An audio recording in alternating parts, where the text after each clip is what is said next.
Donc la présentation suivante sera un challenge qui a été proposé par Simulation Plus. Et donc je crois que c'est Maxime Duval. Non qui... Ah oui, non, pardon. C'est Amérique, excuse-moi. Donc, qui fera la présentation. Donc, je te laisse.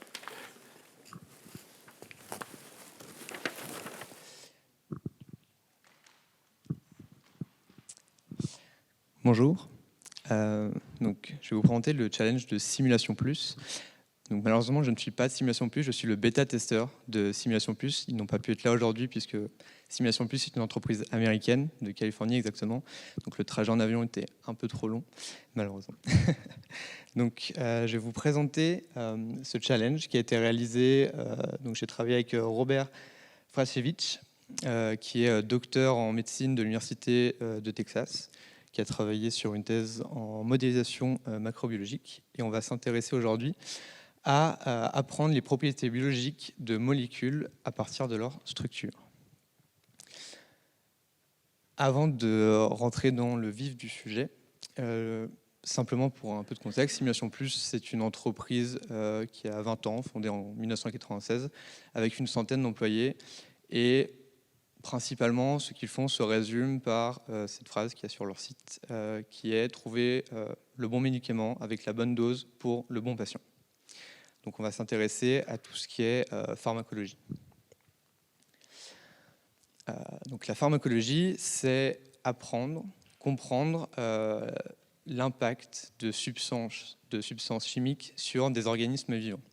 En fait, ce que fait Simulation Plus, c'est à l'intersection entre trois domaines qui sont la pharmacocinétique, la toxicologie et le design pharmaceutique. Donc, qui s'intéressent respectivement à comprendre les effets, on va dire, voulus des substances chimiques, donc la pharmacocinétique, les effets indésirables, non voulus, la toxicologie, et enfin, réaliser et synthétiser des médicaments ou des substances actives.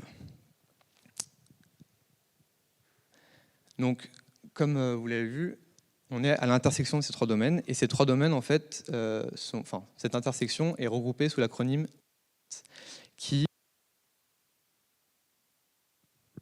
Il est pas cool. Ça marche ? Oui. Qui, donc, ADMET, qui veut dire... En fait, c'est un acronyme qui veut dire absorption, distribution, métabolisme, élimination et toxicité. Donc pour comprendre exactement ce dont on parle, l'absorption, ça va être tout ce qui est le trajet dans les intestins, donc comment vit la substance active dans notre corps. Ensuite, la distribution, ça va être comment est-ce qu'il arrive aux cellules vivantes qui sont visées. Le métabolisme, ça va être comment il passe dans le sang, donc notamment au niveau du foie et de la paroi de l'intestin. L'élimination, ça va principalement être au niveau des reins et les excrétions, donc c'est comment il est éliminé, simplement. Et la toxicologie, ça peut impacter tout le corps, et donc c'est comprendre les effets indésirables. Donc, ADMET, c'est le travail de cœur de Simulation Plus. Ici, on va s'intéresser en fait à prédire une propriété ADMET de médicaments. Donc simplement, pourquoi est-ce qu'on cherche à prédire ces propriétés ADMET de médicaments ? Parce qu'être capable de les prédire, ça peut être un gain vraiment énorme en termes de temps et d'argent pour l'industrie pharmaceutique.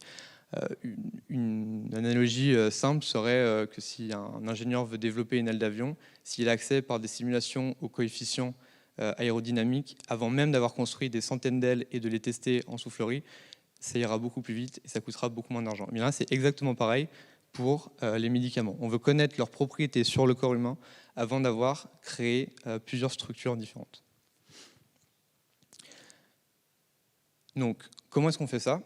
En fait, c'est un domaine qui s'appelle la chimio-informatique prédictive, qui consiste, à partir de la structure de molécules, à prédire l'impact que ça aura sur un organisme vivant.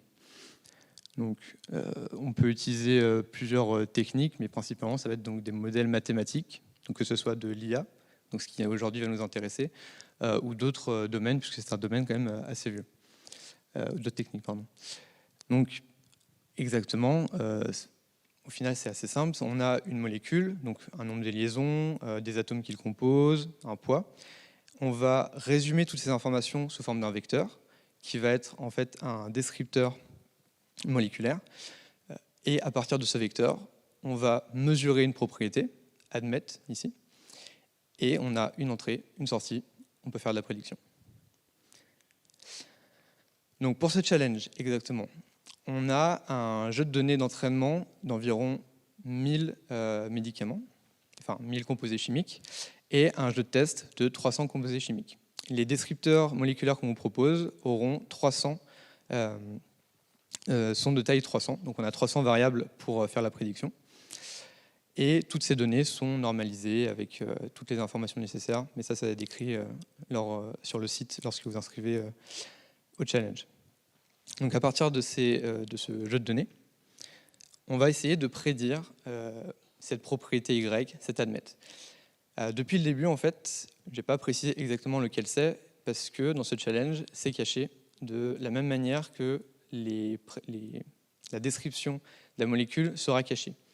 Alors, pourquoi Robert, en fait, pour éviter qu'il y ait de la triche, si jamais certains d'entre vous voulaient s'amuser à répliquer les expériences dans un laboratoire et à mesurer des propriétés de molécules, si jamais vous avez l'occasion.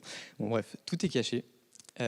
Donc, simplement, vous verrez 300 variables qui prédisent une autre variable, mais sachez que derrière, il y a une activité sur un corps vivant.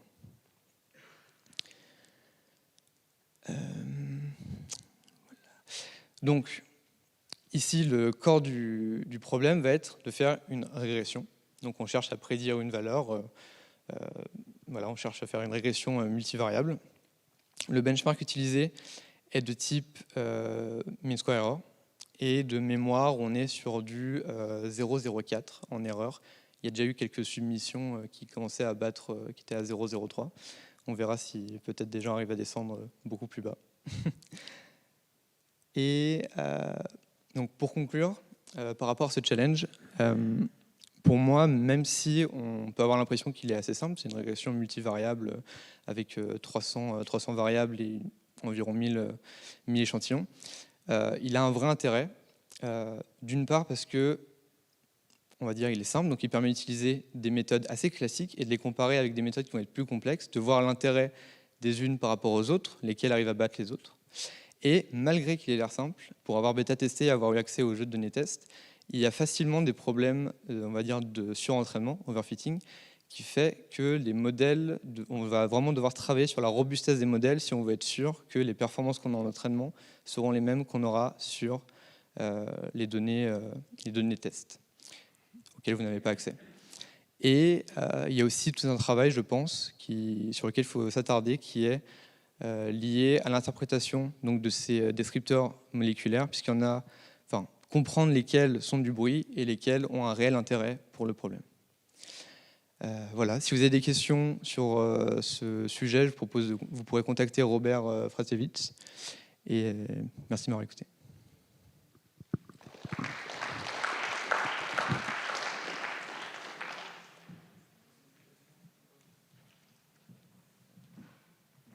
Questions?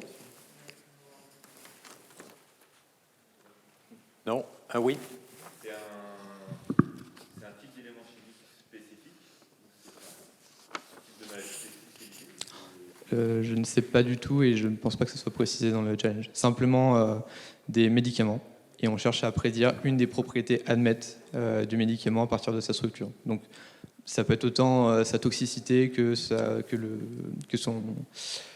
élimination ou autre. Mais on ne sait pas.